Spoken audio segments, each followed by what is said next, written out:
नमस्ते दोस्तों, मैं Urmila Salunke. Welcome to Vivekananda academy of human excellence. Students, आज हम देखने वाले हैं 7वीं कक्षा से बाल महाभारत कथा से पाठ क्रमांक 14, जिसका नाम है जरासंध। इंद्रप्रस्थ में प्रतापी पांडव न्यायपूर्वक प्रजा पालन कर रहे थे। प्रतापी यानी प्रताप दिखाने वाले शूर योद्धा। युधिष्ठिर के भाइयों तथा साथियों की इच्छा हुई कि अब राजसूय यज्ञ करके सम्राट पद प्राप्त किया जाए।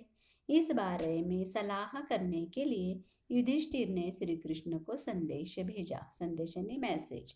जब श्री कृष्ण को मालूम हुआ कि युधिष्ठिर उनसे मिलना चाहते हैं तो तत्काल यानी तुरंत ही वह द्वारका से चल पड़े और इंद्रप्रस्थ पहुंचे। युधिष्ठिर ने श्री कृष्ण से कहा, मित्रों का कहना है कि मैं राजसूय यज्ञ करके सम्राट पद प्राप्त करूं, परंतु राजसूय यज्ञ तो वही कर सकता है जो सारे संसार के नरेशों का पूज्य हो। नरेश यानी राजा, और उनके द्वारा सम्मानित हो। आप ही इस विषय में मुझे सही सही सलाह दे सकते हैं। युधिष्ठिर की बात शांति के साथ सुनकर श्री कृष्ण बोले, मगध देश के राजा जरासंध ने सब राजाओं को जीतकर उन्हें अपने अधीन कर रखा है। अधीन मतलब अपनी तरफ, अपना उसके ऊपर क्या है, उसका अधीन। सब राजाओं को जीतकर उन्हें अपने अधीन कर रखा है। सभी उसका लोहा मान चुके हैं और उसके नाम से डरते हैं। लोहा मान चुके हैं मतलब क्या कि उसकी ताकत का अंदाजा उन्हें पता चला है और इसीलिए वो सभी डरते हैं। यहाँ तक कि शिशुपाल जैसे शक्ति संपन्न राजा भी उसकी अधीनता स्वीकार कर चुके हैं और उसकी छत्र छाया में रहना पसंद करते हैं। अतः जरासंध के रहते हुए और कौन सम्राट पद प्राप्त कर सकता है। जब महाराज उग्रसेन का नासमझ बेटा कंस जरासंध की बेटी से ब्याह करके उसका साथी बन गया था, तब मैंने और मेरे बंधुओं ने जरासंध के विरुद्ध युद्ध किया था। 3 बरस तक हम उसकी सेनाओं के साथ लड़ते रहे, पर आखिर हार गए। हमें मथुरा छोड़कर दूर पश्चिम द्वारका में जाकर नगर और दुर्ग बनाकर रहना पड़ा।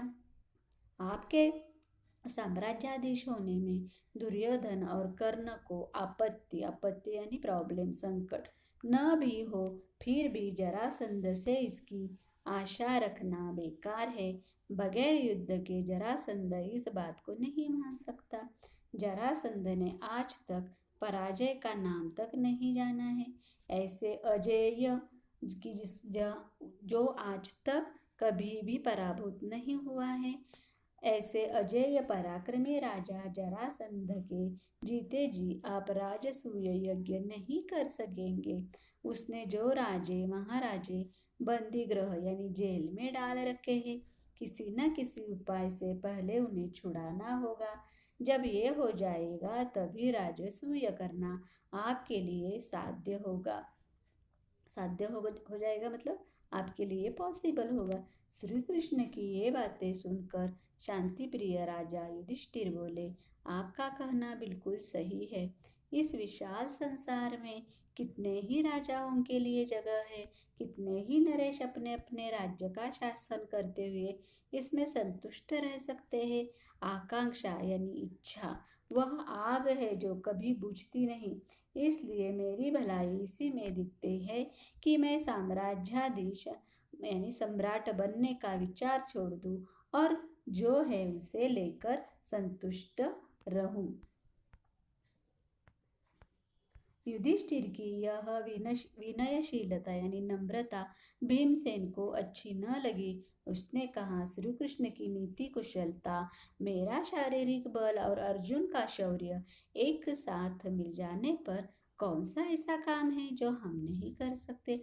यदि हम तीनों एक साथ चल पड़े तो जरासंध की शक्ति को चूर करके ही लौटेंगे। आप इस बात की शंका न करें। यह सुनकर श्री कृष्ण ने कहा, यदि भीम और अर्जुन सहमत हो, मतलब उनका मत ऐसा करने के लिए हाँ है, तो हम तीनों एक साथ जाकर उस अन्यायी की जेल में पड़े हुए निर्दोष राजाओं को छुड़ा सकेंगे। परंतु युधिष्ठिर को यह बात न जची। उन्होंने कहा, मैं तो कहूँगा कि जिस कार्य में प्राणों पर बन आने की संभावना हो, उसके विचार तक को छोड़ देना ही अच्छा होगा।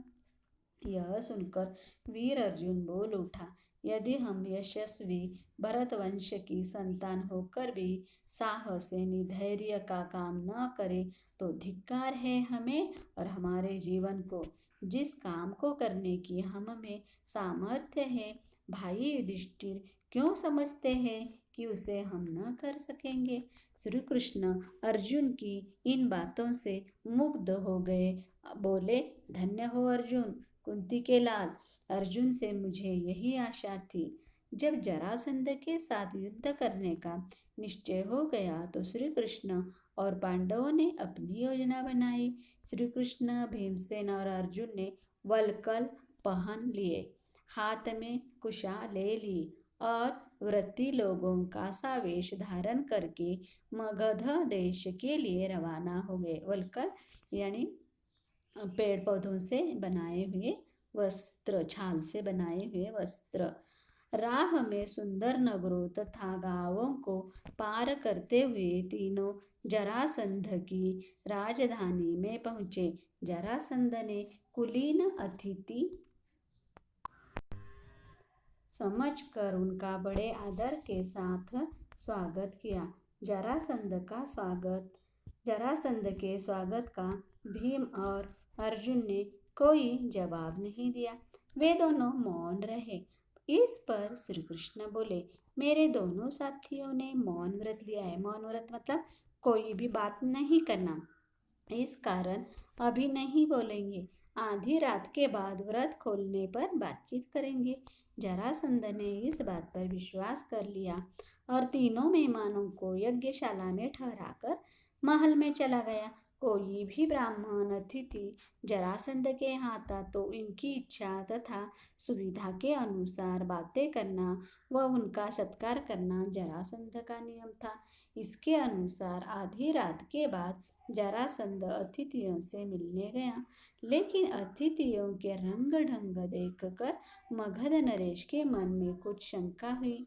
राजा जरासंध ने कड़क कर पूछा, सच सच बताओ, तुम लोग कौन हो? ब्राह्मण तो नहीं दिखाई देते।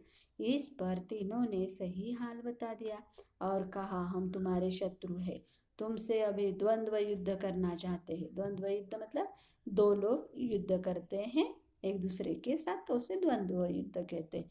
हम तीनों में से किसी एक से, जिससे तुम्हारी इच्छा हो, लड़ सकते हो। हम सभी इसके लिए तैयार हैं। तभी भीमसेन और जरासंध में कुश्ती शुरू हो गई। दोनों वीर एक दूसरे को पकड़ते, मारते और उठाते हुए लड़ने लगे। इस प्रकार पल भर भी विश्राम किए बगैर वे 13 दिन और 13 रात लगातार लड़ते रहे।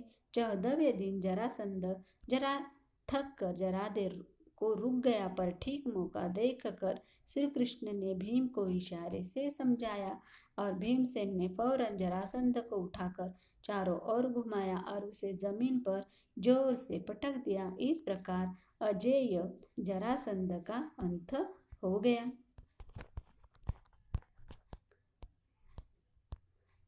श्री कृष्ण और दोनों पांडवों ने उन सब राजाओं को छुड़ा लिया जिनको जरासंध ने बंदी गृह में डाल रखा था। बंदी गृह ऐसा जेल कि जिसमें इन कैदियों की तरह बंद किया जाता है। और जरासंध के पुत्र सहदेव को मगध की राजगद्दी पर बैठाकर इंद्रप्रस्थ लौटाए। इसके बाद पांडवों ने विजय यात्रा की और सारे देश को महाराज युधिष्ठिर की अधीनता में ले आए। जरासंध के वध के बाद पांडवों ने राजसूय यज्ञ किया। इसमें समस्त भारत के राजा आए हुए थे। जब अभ्यागत नरेशों का आदर सत्कार करने की बारी आई तो प्रश्न उठा कि अग्र पूजा किसकी हो। सम्राट युधिष्ठिर ने इस बारे में पितामह भीष्म से सलाह ली। वृद्ध भीष्म ने कहा कि द्वारकाधीश श्री कृष्ण की पूजा पहले की जाए। युधिष्ठिर को भी यह बात पसंद आई। उन्होंने सहदेव को आज्ञा दी कि वह श्री कृष्ण का पूजन करे। सहदेव ने विधिवत यानी विधि के अनुसार श्री कृष्ण की पूजा की। वासुदेव का इस प्रकार गौरवान्वित होना मतलब गौरव करना गौरवान्वित होना चेदी नरेश शिशुपाल को अच्छा नहीं लगा। वह एकाएक उठ खड़ा हुआ और ठहाका मारकर हंस पड़ा। ठहाका मारकर मतलब जोर से हंसना। सारी सभा की दृष्टि जब शिशुपाल की ओर गई तो वह ऊंचे स्वर में व्यंग से बोलने लगा, यह अन्याय की बात है कि एक मामूली से व्यक्ति को इस प्रकार गौरवान्वित किया जाता है। युधिष्ठिर को यूं आड़े हाथों लेने के बाद शिशुपाल सभा में उपस्थित राजाओं की ओर देख कर बोला, उपस्थित राजागण, जिस दुरात्मा बुरी आत्मा ने कुचक्र रचकर वीर जरासंध को मरवा डाला, उसी की युधिष्ठिर ने अग्र पूजा की। इसके बाद उसे हम धर्मात्मा कैसे कह सकते हैं? उनमें हमारा विश्वास नहीं रहा। इस तरह शब्द बाणों की बौछार कर चुकने के बाद शिशुपाल दूसरे कुछ राजाओं को साथ लेकर सभा से निकल गया। राजाधिराज युधिष्ठिर नाराज हुए। राजा उनके पीछे दौड़े गए और अनुनय विनय यानी विनंती अनुनय विनय करके उन्हें समझाने लगे। युधिष्ठिर के बहुत समझाने पर भी शिशुपाल नहीं माना। उसका हठ और घमंड बढ़ता गया। अंत में शिशुपाल और श्री कृष्ण में युद्ध छिड़ गया, जिसमें शिशुपाल मारा गया। राजसूय यज्ञ संपूर्ण हुआ और राजा युधिष्ठिर को राजाधिराज की पदवी प्राप्त हो गई।